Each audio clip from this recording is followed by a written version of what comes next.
Bonjour à tous et bienvenue dans cette nouvelle vidéo. Aujourd'hui nous allons voir comment oublier son ex. Je vais vous donner 8 astuces, 8 grosses astuces qui sont vraiment essentielles pour revivre heureux. Parce que pourquoi veut-on oublier son ex? C'est parce qu'on veut passer à autre chose et surtout parce que généralement on est en train de souffrir, on ne vit pas des chouettes choses pour l'instant. La première chose, la première astuce que je vous donne, c'est justement changer votre vie. Faites tout pour vous donner de belles, vraies chances et aussi de faire en sorte de vivre des choses intensément positives. Peut-être que ce qui vous manque, et c'est l'occasion justement de faire le point honnêtement par rapport à vous-même sur c'est quoi le truc qui vous manque actuellement. Peut-être que le truc qui vous manque, c'est justement de vivre des émotions positives et intenses. Et finalement, si vous vous entraînez à mettre en place un nouveau projet, eh bien, vous allez être dans quelque chose de positif parce que vous avez un objectif, c'est peut-être ce qui vous manque, et aussi parce que vous êtes en train de réaliser un rêve. Et peut-être que ce qui vous manque, c'est le fait, l'impression que vous étiez en train d'aller vers un rêve. Et donc, si par exemple, avec cette personne, vous vouliez déménager parce que ça fait partie de vos rêves d'aller vivre à tel ou tel endroit, eh bien faites-le même tout seul. Ça veut dire que ce grand projet-là doit vous correspondre et doit vous emmener des vibes positives, être dans un mood positif, c'est-à-dire finalement changer votre humeur. Vous avez le droit de vous donner des vraies opportunités, vous n'avez pas besoin de quelqu'un pour ça. Peut-être que vous manquez de confiance en vous et que c'est ça que vous pensez que tout seul vous ne pouvez pas faire. Alors qu'en réalité, tout seul, vous pouvez faire plein de choses, vous donner vraiment des beaux rêves à réaliser et en réalité, vous serez d'autant plus fiers de vous. Vous allez vous transformer, vous allez même vous transcendenter. Et cette énergie positive, le fait de se mettre justement en mouvement, va être une très bonne idée pour passer à autre chose. Et c'est ce que je vous recommande, c'est de changer votre vie, d'aller déménager à cet endroit qui vous plaît tant, d'aller faire ce que vous n'avez pas osé faire, telle activité sportive, tel voyage, tel projet qui est grandiose. Peut-être que vous rêvez de vous investir dans quelque chose d'humanitaire et vous allez justement rencontrer plein de nouvelles chouettes personnes. Et bien tout ça, tous ces projets grandioses pourtant, peuvent vous aider à mettre en place dans vos vies un bon état d'esprit, une façon de voir votre vie de façon à nouveau positive, optimiste et entraînante. Et certainement, ça vous manque. Le problème dans nos sociétés, c'est qu'on fait porter au couple beaucoup de choses. C'est-à-dire qu'on met beaucoup d'attentes sur notre couple comme si c'était le truc qui devait nous rendre heureux. Alors qu'en fait, on peut se rendre heureux de bien des façons. Et même, je vais vous dire, ça va vous aider. Que ce soit même pour rencontrer une nouvelle personne ou même éventuellement pour reconquérir cette personne-là, ça pourrait vous aider grandement d'entrer dans de nouveaux projets. Parce qu'intérieurement, le travail que vous allez faire sur vous, il ne sera jamais perdu et quel que soit votre âge. Il y a des personnes qui vont me dire « je suis trop jeune » ou « je suis trop vieux ». Mais en fait, ça parle juste des croyances que nous avons, qui nous limitent. Et on croit peut-être qu'on n'est pas assez ceci, pas assez là, ou qu'on est trop tout seul pour pouvoir réaliser telle ou telle chose. S'il vous plaît, donnez-vous de vraies chances et croyez en vous. Peut-être que ce qui vous manque, c'est que cette personne croyait en vous et que vous, du coup, vous avez osé croire en vous à ce moment-là, parce que vous étiez en couple. Et maintenant que vous êtes seul, vous vous dites « je suis trop nulle, je n'y arriverai pas ». C'est pas pour moi, on ne peut pas arriver seul à quelque chose. Eh bien, si, tout seul, vous, avec seulement vos deux mains, vous pouvez faire énormément de choses et réaliser pas mal de vos rêves. N'attendez pas les autres pour réaliser vos rêves. Bien sûr qu'il y a des rêves qui demandent la présence de d'autres personnes, mais il y a beaucoup de rêves aussi qui ne demandent que votre présence à vous-même. Et peut-être que c'est ça que vous n'avez pas. Vous n'êtes pas présent à vous. La deuxième grosse astuce, c'est s'aimer soi, c'est s'honorer soi. C'est justement peut-être que à travers le regard de l'autre, vous êtes arrivé à vous aimer. Et ça vous manque. Parce qu'en fait, ce qui vous manque, c'est l'amour de vous. Vous avez besoin de vous. Et souvent, dans l'amour, on croit que ce qui nous manque, c'est l'autre, c'est son regard, c'est sa présence. Alors qu'en fait, si vous n'avez déjà pas d'amour pour vous, eh ben, en réalité, peut-être que vous avez plus facilement été dans une situation où on vous quitte si justement vous n'aviez pas cet amour pour vous. C'est-à-dire que vous avez tellement fait porter à l'autre le besoin de vous aimer vous-même que finalement l'autre est parti parce que ça ne lui convenait pas, parce qu'il avait peur peut-être de ce poids sur lui, ou parce que justement vous n'êtes pas en train de vous épanouir et de briller. Si vous voulez attirer à vous, soyez une lumière, c'est très important. Et souvent quand on vient de rompre, on pense aux autres, on pense à se refaire des relations, on pense à rentrer à nouveau en lien et on pense à oublier l'autre. Et c'est paradoxal puisque en pensant oublier l'autre, on y pense, donc on n'oublie pas. Mais c'est en se créant des expériences de vie et surtout aussi parce que ça nous correspond et ça demande une connaissance de soi, ça demande de s'honorer soi, autrement dit de s'aimer soi. On ne peut pas dire à une personne qu'on l'aime si on ne fait pas pour cette personne des choses qui vont lui faire plaisir. Eh bien, faites ça avec vous, faites-vous plaisir, c'est super important. La troisième grosse astuce, c'est de couper les ponts, c'est de minimiser les contacts et de vous dire que c'est vraiment fini. Si vous gardez de l'espoir, eh bien malheureusement, vous ne pourrez pas faire votre deuil. Vous ne pourrez pas passer à autre chose. L'être humain ne peut pas à la fois croire qu'il y a un espoir et à la fois passer à autre chose. Ce n'est pas possible.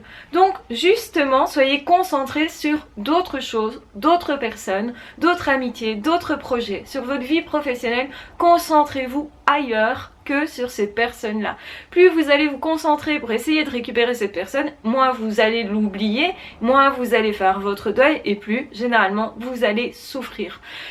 La plus mauvaise solution, si même vous voulez reconquérir cette personne, c'est justement vous concentrer sur cette personne. C'est l'erreur que font beaucoup de personnes, surtout parce que du coup ils ne vivent toujours pas pour eux-mêmes. Et ce qui nous rend magnifiques, c'est justement de nous honorer nous, d'être bienveillants avec nous et en étant concentrés sur une expérience, eh bien on ne s'honore pas. Donc c'est important effectivement d'y penser, bien sûr, pour faire son deuil, mais c'est important aussi de se dire c'est fini. Je constate que c'est fini. Et je suis ok même avec ça. C'est-à-dire que la fin n'est pas quelque chose nécessairement de négatif.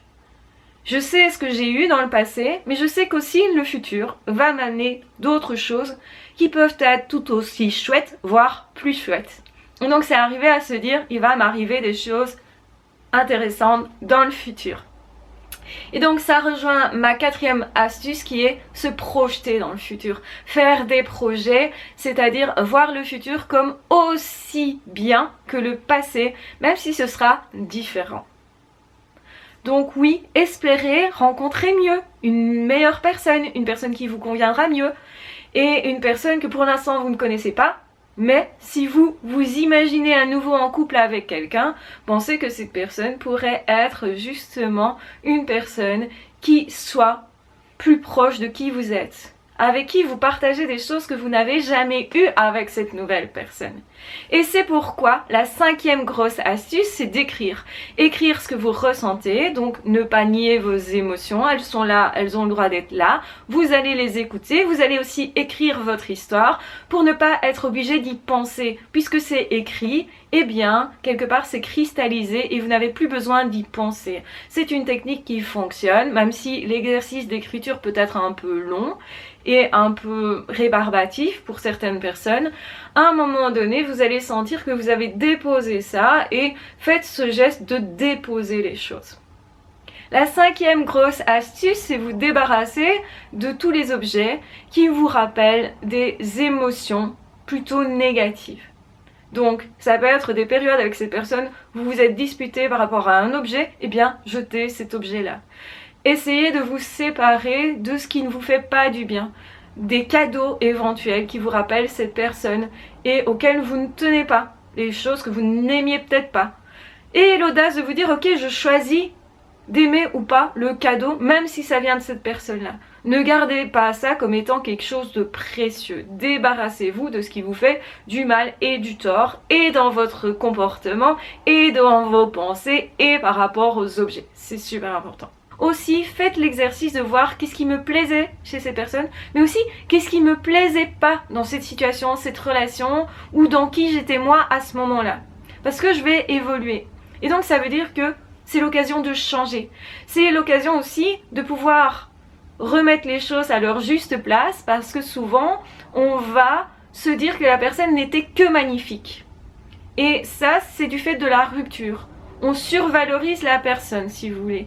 Alors qu'en réalité, elle avait plein de défauts, et il y a peut-être des choses que vous n'avez pas pu faire, pas pu dire, ou pas pu être, justement parce que cette personne-là ne convenait pas pour ça.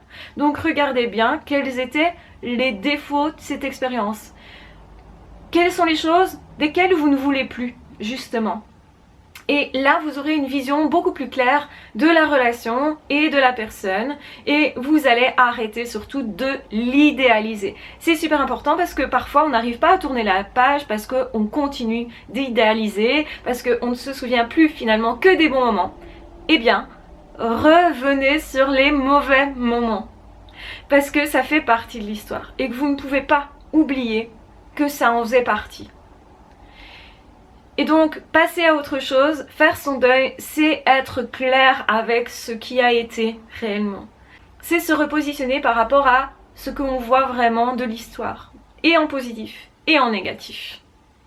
Donc, il faut les deux versants pour être OK, pour vraiment poser un point de vue éclairé sur ce qu'a été cette relation-là.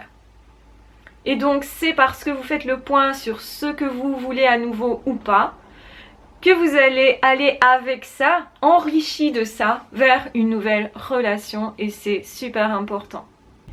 Et donc le 6e point, c'est vraiment d'être porté vers l'avenir, d'avoir des projets, de mettre dans sa vie des projets, de vouloir faire, de se remettre en action, se remettre en mouvement, parce que ça c'est super important et ça permet justement d'avancer et d'avancer de façon positive. Avoir des projets, mettre en place les choses, essayer des nouvelles choses, se transformer soi à l'intérieur, c'est toute une entreprise. Et généralement quand on fait ça, on ne pense pas à comment les autres vont me recevoir, qu'est-ce que je vais créer dans ma vie comme relation, etc. On laisse ça de côté pour un temps parce qu'on se transforme, et se transformer c'est pour toute la vie, c'est un cadeau pour toute la vie que l'on s'octroie, et ça nous permet justement de nous aimer plus, de nous honorer plus, d'être mieux avec nous-mêmes, de prendre plus confiance en nous, et du coup plus facilement à terme de retrouver d'autres personnes qui seront intéressées par qui nous sommes. Si vous voulez attirer des personnes vers vous, soyez une lumière, c'est-à-dire brillez. Soyez la personne qui est lumineuse. N'attendez pas de l'autre que l'autre soit lumineux pour vous.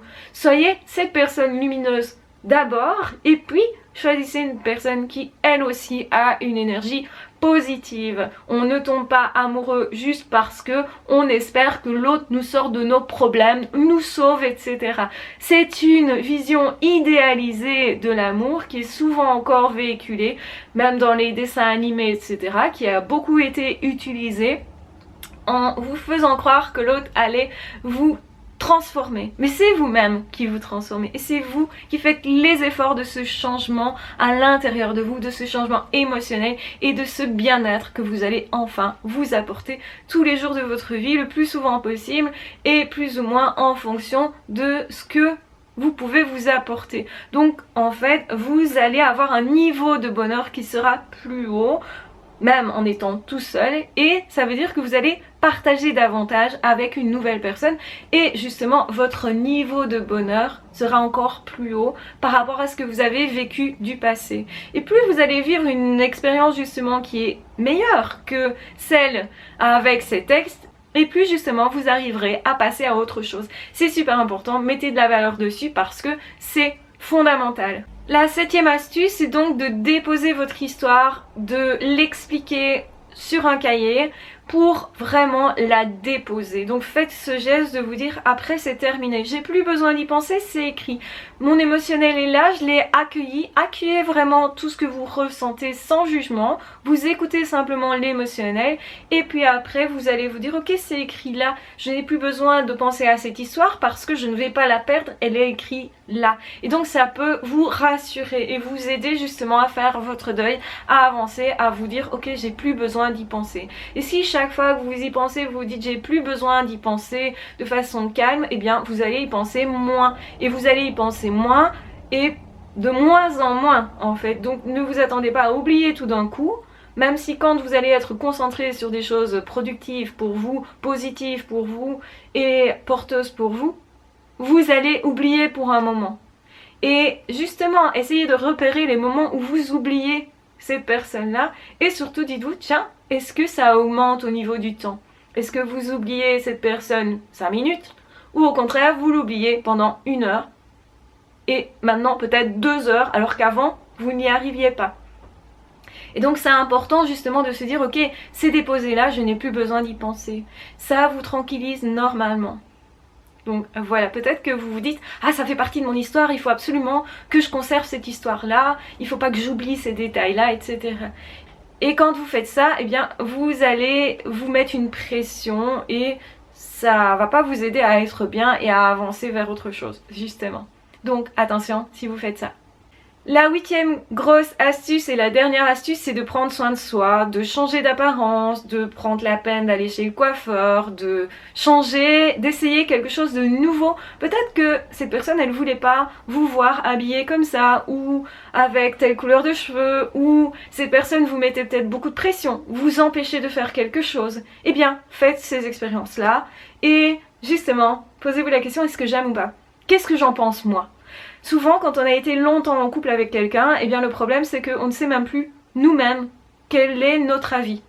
On a tendance à dire comme l'autre et à croire que c'est notre avis. Est-ce que c'était réellement votre avis? Est-ce que maintenant vous n'avez pas envie d'être quelqu'un d'autre? Et justement, devenir quelqu'un d'autre que vous aurez choisi, essayer des nouvelles choses, ça peut vous aider justement à changer de vie, à passer à autre chose, à avancer et aussi eh bien, à prendre plaisir. Donc prendre plaisir tout d'un coup à faire du sport. Prendre plaisir peut-être justement à fréquenter un milieu qui vous était jusque-là inaccessible, pas autorisé. Peut-être que on voulait pas vous voir dans vos habits de peintre, être un artiste, ne pas se prendre la tête. Peut-être que vous aviez beaucoup d'obligations en étant en couple. Peut-être que vous deviez tous les jours faire à manger à cette personne, à telle heure, que vous deviez être rentré à telle heure, etc. Pensez à la liberté que le fait d'être maintenant célibataire vous apporte. Parce que le fait d'être célibataire, il y a des choses positives dans cette situation. Et il faut les voir, il faut arriver à les voir et à les goûter, à les apprécier. Peut-être que vous n'allez pas rester célibataire pour longtemps, mais c'est important de pouvoir goûter et surtout de pouvoir vous découvrir à partir de ces périodes de célibat. C'est peut-être l'occasion aussi de vous débrouiller mieux tout seul, l'occasion d'être plus débrouillard, autonome, et de savoir mieux ce que vous voulez faire, penser, être. Et parfois c'est vrai que ces questions-là, elles sont difficiles. Donc dans le sens où quand on se pose des vraies questions, qui je veux vraiment être, qui je veux vraiment devenir, qui je veux vraiment fréquenter, quel diplôme de plus je voudrais avoir, etc. Ou comment moi j'estime que je dois gagner ma vie. Peut-être que j'ai envie de gagner moins d'argent pour avoir plus de temps pour moi parce que j'ai une passion et j'aimerais essayer cette passion-là. Eh bien, m'essayer à cette passion-là, c'est peut-être quelque chose qui n'aurait pas été possible quand vous étiez en couple. Donc, quels sont les bénéfices que cette situation vous apporte? Si vous voyez les bénéfices, vous allez moins souhaiter être en couple avec cet ex-là et donc plus facilement l'oublier et donc plus facilement justement faire des belles expériences et possiblement des belles rencontres. Déjà, vous rencontrez vous-même, c'est déjà une super belle rencontre et rien ne vaut la rencontre avec soi. Souvent, c'est ce qui manque à beaucoup de personnes. Donc si vous commencez à vous connaître mieux, eh bien, saluez ça. Parce que c'est une aubaine et parce que c'est ce que vous allez pouvoir apporter aux autres à l'avenir. Le fait que justement vous avez vécu ça, ça reste une expérience qui va vous apporter des choses aussi. Il y a toujours du positif dans la situation, essayez de le trouver et surtout cherchez-le et voyez ça comme un mystère de la vie. Parfois, simplement, les personnes qui sortent de notre vie sont des personnes qui ne nous correspondaient pas du tout. Et on le découvre après coup. Et on se dit, heureusement que la vie a fait en sorte que ces personnes sortent de ma vie. Parce que moi, j'étais destinée à rencontrer des plus belles personnes. Et déjà, à moi de devenir vraiment la personne qui me correspond moi. Et ça, c'est super important de se correspondre soi. Ça fait partie de l'amour de soi. Mais peut-être que c'est un peu abstrait de vous dire ah je dois m'aimer moi, je sais pas trop comment, j'ai pas envie de devenir narcissique parce que c'est généralement ça qu'on met derrière, alors qu'en fait s'aimer soi, c'est se chérir soi dans ce qu'on a de positif ou comme défaut, c'est-à-dire d'aimer qui l'on est et de choisir qui l'on veut devenir vraiment et de s'octroyer du temps aussi à soi. Peut-être qu'on s'est oublié énormément et que donc ça va nous faire vraiment du bien de nous retrouver, voire de nous trouver tout court nous-mêmes. Voilà, j'espère que ces 8 astuces vous auront aidé. Donc je vous rappelle ces 8 astuces. La première, c'est de changer de vie et vraiment de faire des expériences de fou pour vous qui vous font vibrer, qui vous donnent émotionnellement beaucoup. La deuxième, c'est de limiter vos contacts avec cette personne-là pour pouvoir vraiment passer à autre chose, l'oublier et vous dire c'est terminé. La troisième, c'est de voir la fin comme l'occasion de rencontrer mieux, de voir l'avenir comme quelque chose de positif. La quatrième, c'est le fait de s'aimer soi, de s'honorer soi, de se donner de vraies chances, d'aimer qui nous sommes et de choisir qui nous voulons être. La cinquième, c'est vouloir se projeter dans l'avenir, c'est se donner enfin des projets qui nous font vibrer et de se mettre en mouvement. Le mouvement est très important justement pour sortir de ça et justement vivre plus intensément, augmenter son niveau de bonheur pour avoir de plus belles relations à l'avenir. La sixième astuce, c'est se débarrasser de ce qui nous fait mal, des objets qui nous encombrent et qui nous rappellent justement des disputes ou des cadeaux que nous n'aimons pas. En fait, nous avons le droit maintenant de dire je n'aimais pas ce cadeau et finalement je me débarrasse de ce qui me fait du mal et au niveau des pensées et au niveau des situations et au niveau des objets. Donc je travaille sur moi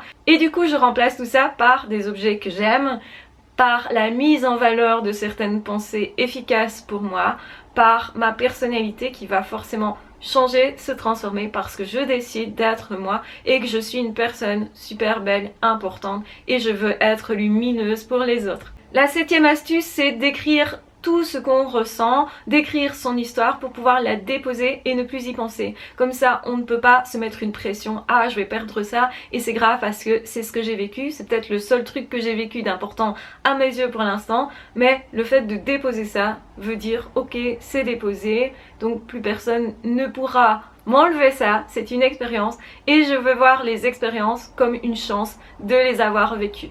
La huitième astuce, c'est de prendre soin de soi, de s'honorer, de prendre du temps pour soi, de faire tout ce qu'on n'a peut-être pas pu faire et d'être tout ce qu'on n'aurait pas pu être avec ces personnes, de se changer physiquement, de se donner des occasions, de faire un sport qui n'était peut-être pas apprécié par l'autre ou d'avoir justement des comportements que l'autre n'aimait pas tout simplement. Donc peut-être de pratiquer un art qu'on s'est empêché de pratiquer. Voilà, j'espère que ces 8 astuces vous auront aidé à avancer sur votre chemin, vous auront aidé en tout cas à y voir plus clair, à vous dire ok tout ça je ne faisais peut-être pas, peut-être que tous les jours je fais la même chose, c'est-à-dire peut-être plus rien.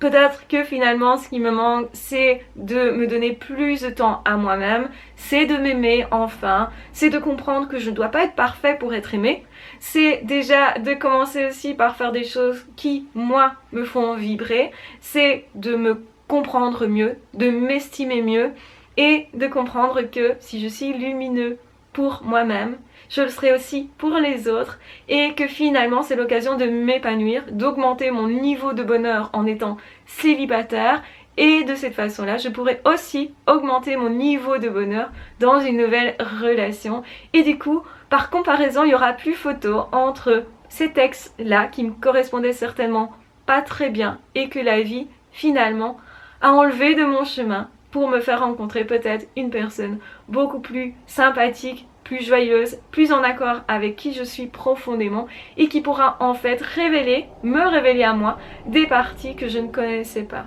Et donc oui, donnons-nous des expériences parce que c'est important dans la vie, ne restons pas par rapport à une déception n'espérons pas non plus éternellement par rapport à une personne. Peut-être que vous savez intimement que ces personnes ne vous correspondaient pas, mais vous n'arrivez pas encore à passer à autre chose parce que en fait vous n'êtes pas concentré sur l'avenir, sur des projets d'avenir. Donc créez-vous vous-même des projets d'avenir, et oui, même tout seul, vous pouvez faire beaucoup juste avec vos deux mains. Rappelez-vous, je vous embrasse bien fort, je vous aime très fort, prenez bien soin de vous. Ah, ciao, bye bye.